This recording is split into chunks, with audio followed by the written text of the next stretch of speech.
एक दुखद खबर है। गुजरात के आनंद में दरअसल जो बुलेट ट्रेन परियोजना है उसके दौरान एक पुल का हिस्सा गिरा है गुजरात के आनंद में, जिसमें से एक मजदूर की अस्पताल में मौत हो गई है, जबकि 2 से 3 लोग घायल होने की बात कही जा रही है। तो ये दुखद खबर है और इस तरह के सेफ्टी मेजर्स होने चाहिए। आए दिन जिस तरह से निर्माण स्थल पर पुल गिरना और अब एक गुजरात के आनंद में बुलेट ट्रेन के पुल का एक हिस्सा गिरा है। आपको पता है कि मुंबई से अहमदाबाद के बीच पहला बुलेट ट्रेन चलाने के लिए काम चल रहा है, उस पर ये बड़ा हादसा हुआ है। तो इस खबर को अपडेट कर रहा हूँ क्योंकि इसका सीधा सीधा महाराष्ट्र से भी जुड़ाव है। तो इस तरह के सेफ्टी मेजर्स होने चाहिए। अब बात आपको ले चलते हैं सीधे महाराष्ट्र। महाराष्ट्र में चुनाव है। सोचिए, महाराष्ट्र का चुनाव और हरियाणा के चुनाव में कुछ सिमिलरिटी है। सिमिलरिटी इस लिहाज से है कि कांग्रेस ने हरियाणा में जो बड़ी गलती की थी, बड़ी गलती ये की थी कि कांग्रेस में हरियाणा हुड्डा परिवार से नहीं निकल पा रही थी।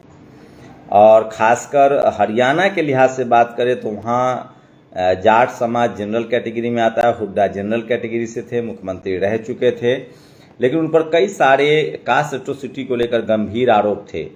और वहाँ ओबीसी और एससी ने एकजुटता दिखाई, बीजेपी को वोट दिया। प्रधानमंत्री नरेंद्र मोदी ने वहाँ आरक्षण को मुद्दा बनाया था। उन्होंने कहा था कि एससी ओबीसी का आरक्षण जो है वो किसी और को दे सकते हैं, और उसके बाद वोटिंग हुई, आरक्षण का मुद्दा बना। और ओबीसी मुख्यमंत्री एक बड़ा फैक्टर था। आपको बता दें कि हरियाणा में कांग्रेस की जो एक तरह की राजनीति है, कांग्रेस जो पहले कभी एससी एसटी ओबीसी की बात नहीं करती थी, डाइवर्सिटी की बात नहीं करती थी, जो जहां चला आ रहा है उसको मतलब जो जैसे यथास्थिति बात बनाए रखना चाहती थी, उसको बड़ा झटका लगा था। और अब तीसरी बार बीजेपी की सरकार है। वहां बीजेपी ने एन वक्त पर, सोचिए, वहां पहले खट्टर थे मुख्यमंत्री जो जनरल कैटेगरी से आते हैं, उसके बाद बीजेपी को अंदाजा हुआ कि चलेगा नहीं, उसके बाद बीजेपी ने एन वक्त पर हुड्डा के खिलाफ ओबीसी मुख्यमंत्री दिया, और वो अब रिपीट भी कर रहे हैं सरकार और मुख्यमंत्री बन रहे हैं। यही लगभग स्थिति महाराष्ट्र में बनती हुई दिख रही है। महाराष्ट्र में ओबीसी की राजनीतिक महत्वाकांक्षा जगी है, और उसके बाद एससी और ओबीसी की महत्वाकांक्षा जगी है, और वो चाहते हैं कि हमारे समाज का भी मुख्यमंत्री हो। एक बात और है, वहाँ गैर मराठा वोटों पर बीजेपी फोकस कर रही है। और तो ये पूरा राजनीति आपको समझाऊंगा कि क्या होगा। जो पहले बीजेपी के लिए संभावना बन रही थी, कांग्रेस अब उसको भांप रही है। आज जिस तरह से कांग्रेस, हेमंत सोरेन और आरजेडी गठबंधन ने झारखंड में कहा कि हम 27% रिजर्वेशन देंगे, उसके बाद 10 लाख नौकरियां देंगे, उसके बाद उन्होंने कहा कि हम स्कूल, कॉलेज और यूनिवर्सिटी बनाएंगे। क्या इस तरह के घोषणा पत्र की कांग्रेस से उम्मीद की जा सकती है? शरद पवार से उम्मीद की जा सकती है? एक फैक्टर फंस रहा है वहाँ। मराठा जिस तरह से रिजर्वेशन का आंदोलन चला, ओबीसी के लोग उसके खिलाफ नहीं है, लेकिन वो चाहते हैं कि जिस तरह से इकोनॉमिक वीकर सेक्शन का आरक्षण मिला है, उसी तरह से मराठा समाज को अलग से आरक्षण दे, ओबीसी में उनको न डाला जाए। एक उनकी डिमांड। लेकिन सच्चाई है कि मराठा समाज भी शैक्षणिक रूप से पिछड़ा है। उनके भी हाई कोर्ट, सुप्रीम कोर्ट में जज उतने नहीं है, ब्यूरोक्रेसी में नहीं है। मैं फिर कह रहा हूँ, इस देश में जो किसान जातियां हैं, जाट, पटेल, मराठा, गुर्जर, उनके पास भी, गुर्जर समाज तो खैर पूरे देश में ओबीसी में आता है, पटेल गुजरात में ओबीसी में नहीं है, जाट समाज के लोग यूपी में ओबीसी में हैं, लेकिन हरियाणा में वो जनरल हैं।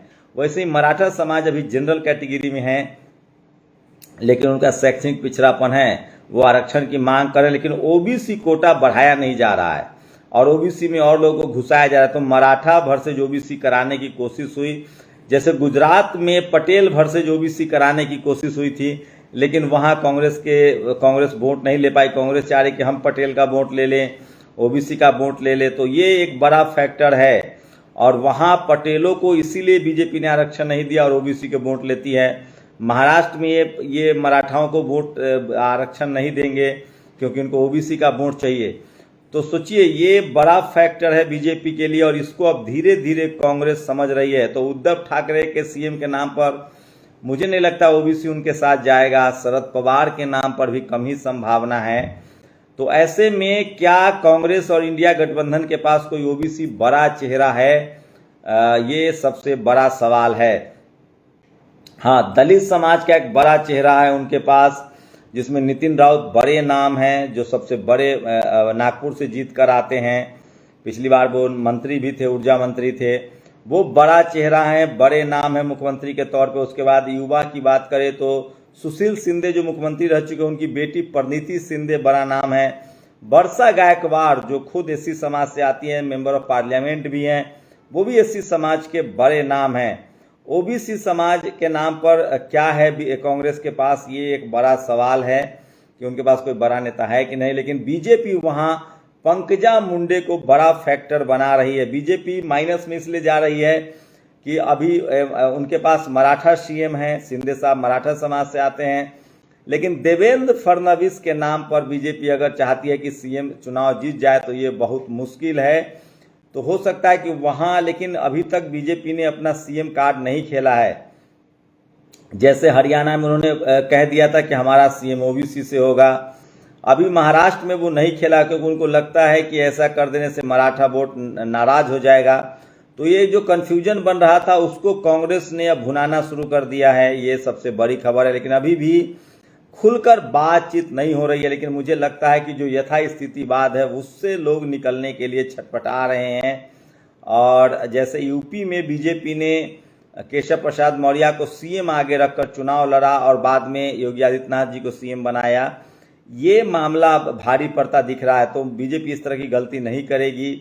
और इससे साफ है कि महाराष्ट्र में हो सकता है कि बीजेपी के तरफ से ओबीसी सीएम प्रोजेक्ट की जाए पंकजा मुंडे। लेकिन अब चुनाव में अभी वक्त है, वहाँ 20 तारीख को वोटिंग है। अभी झारखंड में पहले फेज की वोटिंग है, वो देखना चाह रहे हैं कि कितना % वोटिंग होता है, क्या रुझान रहता है। लेकिन एक बात तो तय है कि देश में कहीं भी अब राजनीति हो, इस देश के 90% लोग SC ST OBC किसान अल्पसंख्यक को आप दरकिनार करके सरकार नहीं बना सकते हैं। इसी एजेंडे पर आपको चलना पड़ेगा। कांग्रेस इस राजनीति को नहीं भांप पाई। और सोचिए एक बात और है कि बीजेपी दिल्ली में जेडीयू जो कि ओबीसी समाज नीतीश कुमार की पार्टी और चिराग पासवान से गठबंधन का ऐलान कर रही है। तो वो तमाम बहुजन दल अगर आज के डेट में वो सोचते हैं कि वो बिना गठबंधन सरकार बनाएंगे तो ये मुश्किल है। उनको राजनीति में किसी न किसी दल से गठबंधन करना पड़ेगा। सोने पर सुहागा तो होता कि SC ST OBC के सारे दल Sapa Baspa RJD JDU JMM अगर एक हो जाए तो फिर तो कांग्रेस बीजेपी चुनाव ही नहीं जीतेगी। क्योंकि राजेंद्र प्रसाद सिंह कहते हैं कि कांग्रेस बीजेपी पैसे वाली पार्टी है, जनाधार वाली पार्टी नहीं। सबसे ज़्यादा बैकबोन तो SC OBC और ST के पास है। और चाहे JDU हो, JMM हो, RJD हो, ये सब दलित पिछड़े आदिवासियों की पार्टी है। लेकिन ये लोग एकजुट कभी होते नहीं हैं, होने की संभावना भी दूर दूर तक नहीं दिखती है। लेकिन अगर जनता एकजुट होने लगी, सामाजिक रूप से जनता ने वोट डालना शुरू कर दिया होशियारी से, और वो तय कर ले कि वो उनको वोट देंगे जो स्कूल कॉलेज की बात करे, अस्पताल की बात करे, आरक्षण की बात करे, नौकरी की बात करे, जो चूँकि उनके पास ज़मीन नहीं है, व्यापार नहीं है, उनके पास अभी उनके बच्चे स्कूल कॉलेज में पहुंच रहे हैं तो नौकरियां खत्म हो रही है। तो इस लिहाज से तमाम सरकारी योजनाओं की जरूरत इस देश के 90% आबादी को है। तो जिस तरह से हेमंत सोरेन ने वादा किया है कि हर जिले में एक मेडिकल, एक कॉलेज, एक इंजीनियरिंग कॉलेज और एक यूनिवर्सिटी खोलेंगे, उसके बाद 2500 रुपये हर महिला को देंगे, 10 लाख नौकरी देंगे, रिजर्वेशन को सीमा जो है 67-70% के आसपास तक ले जाएंगे। तो ये इस पर आप लोग लिखिए, पढ़िए, और ये हर जगह होना चाहिए। जाति के नाम पर, धर्म के नाम पर राजनीति आपको उससे कुछ मिलना नहीं है। आपको अपने संवैधानिक अधिकार के लिए राजनीति करनी पड़ेगी। और मैं फिर कह रहा हूँ, SC ST OBC की बात करना ये संवैधानिक अधिकार की बात है, ये जाति की बात नहीं है। जातियों की समूह को SC, जातियों की समूह को ST और जातीय के समूह को OBC कहते हैं। तो ये बड़ी खबर आप तक बता रहा हूँ। तो महाराष्ट्र में भी इस बार आपको देखना हो सकता है कि महाराष्ट्र में कोई गैर मराठा सीएम आपको दिखे, और चाहे वो बीजेपी गठबंधन हो, चाहे इंडिया गठबंधन हो, NDA हो या इंडिया हो, इन दोनों को गैर मराठा मुख्यमंत्री तो लाना ही पड़ेगा। या गैर बीजेपी देवेंद्र फडणवीस के नाम पर तो फिलहाल सहमति नहीं बन रही है। पंकजा मुंडे बड़ा चेहरा हो सकती हैं अगर हम बात करें बीजेपी की। या छगन भुजबल बड़े चेहरे हो सकते हैं जो एनसीपी में हैं, ओबीसी के बड़े चेहरे हैं, पंकजा मुंडे हैं, एससी समाज से भी उनके पास कई नेता हैं।